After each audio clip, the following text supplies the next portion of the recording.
വയനാട് പുനരധിവാസം വൈകുന്നതിൽ പ്രതിഷേധിച്ച് UDF ഇന്ന് കളക്ടറേറ്റ് വളയും. രാവിലെ 7 മണിയോടെ ആരംഭിക്കുന്ന പ്രതിഷേധം മുസ്ലിം ലീഗ് നേതാവ് ടി മുഹമ്മദ് ബഷീർ ഉദ്ഘാടനം ചെയ്യും. ഇന്നലെ നടത്തിയ രാപ്പകൽ സമരത്തിന് തുടർച്ചയായാണ് കളക്ടറേറ്റ് വളയൽ. ദുരന്തബാധിതരുടെയും UDF പ്രവർത്തകരുടെയും നേതൃത്വത്തിലാണ് പ്രതിഷേധം. ആഷിഖ് റഹ്മാനുണ്ട്. ആഷിഖ്, ഇന്നത്തെ പ്രതിഷേധ പരിപാടികൾ എങ്ങനെയാണ്? പ്രതിഷേധ പരിപാടികൾ ആരംഭിച്ചിട്ടുണ്ട്. വയനാട് കളക്ടറേറ്റ് പൂർണ്ണമായും തടയുന്ന രീതിയിലാണ് ഇന്ന് UDF പ്രവർത്തകരുടെ പ്രതിഷേധം വരുന്നത്. പ്രധാനമായും കളക്ടറേറ്റ് വളയുക എന്ന് തന്നെയാണ് ഉദ്ദേശിക്കുന്നത്. പൂർണ്ണമായും ഏകദേശം ഇന്ന് ജീവനക്കാരെത്തുന്ന സമയത്ത് ഒരാൾ പോലും അകത്ത് കയറ്റി വിടാതെ വയനാട് കളക്ടറേറ്റ് പൂർണ്ണമായും വളഞ്ഞുകൊണ്ടുള്ള ഒരു പ്രതിഷേധത്തിലേക്കാണ് UDF നീങ്ങിയത്. പ്രധാനമായും വയനാട് പുനരധിവാസം വൈകുന്നതിൽ പ്രതിഷേധിച്ചാണ് ഈ ലിസ്റ്റ് പോലും പൂർണ്ണമായും പുറത്തുവിടാത്ത ഒരു സാഹചര്യത്തിലാണ് ഈ ഒരു പ്രതിഷേധം ആരംഭിച്ചിട്ടുള്ളത്. നമുക്ക് ദൃശ്യങ്ങൾ കാണാൻ കഴിയുന്ന പോലെ വയനാട് കളക്ടറേറ്റിലേക്ക് പ്രവേശിക്കുന്ന പ്രധാന കവാടമാണ്.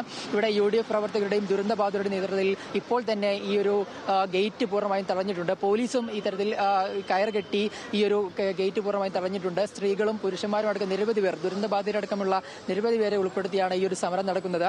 ഇന്നലെ രാപ്പകൽ സമരമായിരുന്നു. ആ രാപ്പകൽ സമരത്തിന് തുടർച്ചയായിട്ടാണ് ഇന്ന് വീണ്ടും സമരം ഈ ഒരു കളക്ടറേറ്റ് വളയൽ ഒരു സമരത്തിലേക്ക് കടക്കുന്നത്.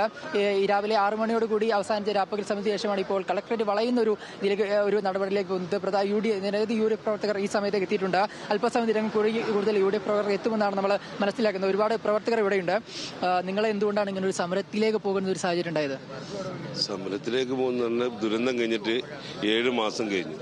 ഇതുവരെ അവരെ പുനരധിവസിപ്പിക്കുന്നതിന് വേണ്ടിയിട്ടുള്ള ഒരു നടപടികളും സ്വീകരിക്കാൻ സർക്കാർ മുന്നോട്ട് പോവുകയാണ്. അവർ ആദ്യം 2 ടൗൺഷിപ്പ് പറഞ്ഞു. ഇപ്പോൾ അത് 1 ടൗൺഷിപ്പിലേക്ക് മാറിയിട്ടുണ്ട്. അത് 5 സെന്റ് പറഞ്ഞു 7 സെന്റിലേക്ക്. അവർക്ക് 10 സെന്റ് ഭൂമി കൊടുക്കണം. 2 ടൗൺഷിപ്പ് സർക്കാർ പറഞ്ഞ 2 ടൗൺഷിപ്പ് പൂർത്തീകരിക്കണം. അതുപോലെ തന്നെ ഇവര് പല നിബന്ധനകളും ലൈഫ് ഭവന പദ്ധതിയിൽ വെച്ച പോലുള്ള നിബന്ധനകൾ വെച്ചിരിക്കുകയാണ്. 12 കൊല്ലം ഈ ഭൂമി വിൽക്കാൻ പറ്റില്ല എന്ന്. ഇത് സർക്കാരിന്റെ ഔദാര്യമല്ല, ഇവരുടെ അവകാശമാണ്. ഇവരും നല്ല പിന്നെ 10-50 സെന്റ് സ്ഥലത്ത് നല്ല വീടുകളിൽ താമസിച്ച ആളുകളാണ്. അപ്പോൾ ഇവർക്ക് ഈ നിബന്ധനകളില്ലാതെ 10 സെന്റ് ഭൂമിയും അവർക്ക് അതിലേക്കുള്ള 1000 സ്ക്വയർ ഫീറ്റ് സർക്കാർ പറഞ്ഞ വീടും 2 ടൗൺഷിപ്പ് നിർമ്മിക്കണമെന്ന് ആവശ്യപ്പെട്ടുകൊണ്ടാണ് ഞങ്ങൾ ഈ സമരം ചെയ്യുന്നത്. കുറ്റമറ്റ പട്ടിക ഇതുവരെ സർക്കാരിന് തയ്യാറാക്കാൻ സാധിച്ചിട്ടില്ല. അതുപോലെ തന്നെ ഇവരെ തുടർ ചികിത്സ ആ സംവിധാനം, അതുപോലെ ഇവർക്ക് നിത്യവേതനം കൊടുക്കാന്ന് പറഞ്ഞ സംവിധാനങ്ങൾ, ഇതേറ്റൊക്കെ സർക്കാർ പിന്നോട്ട് നിൽക്കുന്നതിന് ഇവിടെ ലോണുകൾ എഴുതി തള്ളാത്ത ഏറ്റെടുക്കാത്ത സർക്കാരിൽ പരിശോധിച്ചിട്ടാണ് ഈ സമരവുമായിട്ട് മുന്നോട്ട് പോകുന്നത്.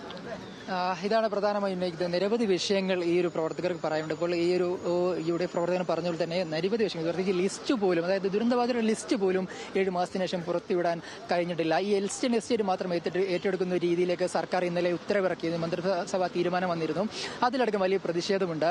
ഈ ദുരന്തബാധിതർക്ക് 10 സെന്റെങ്കിലും ചുരുങ്ങിയത് നൽകണമെന്നാണ് പ്രധാനമായും ഒരു ആവശ്യമുണ്ടെങ്കിൽ. കാരണം വലിയ തരത്തിൽ ഈ സ്വത്തും വലിയ വീടുകളും കാര്യങ്ങളൊക്കെ ഉണ്ടായിരുന്ന ആൾക്കാരാണ്. അവർക്ക് ഈ 5 സെന്റിലേക്ക് മാത്രമായി ചുരുങ്ങുന്നത് വലിയ ബുദ്ധിമുട്ടാണ് എന്നടക്കം നിരവധി വിഷയങ്ങൾ, ഈ ചികിത്സാ സംബന്ധമായി ബന്ധപ്പെട്ട വിഷയങ്ങളടക്കം നിരവധി പേർ പറയുന്നുണ്ട്.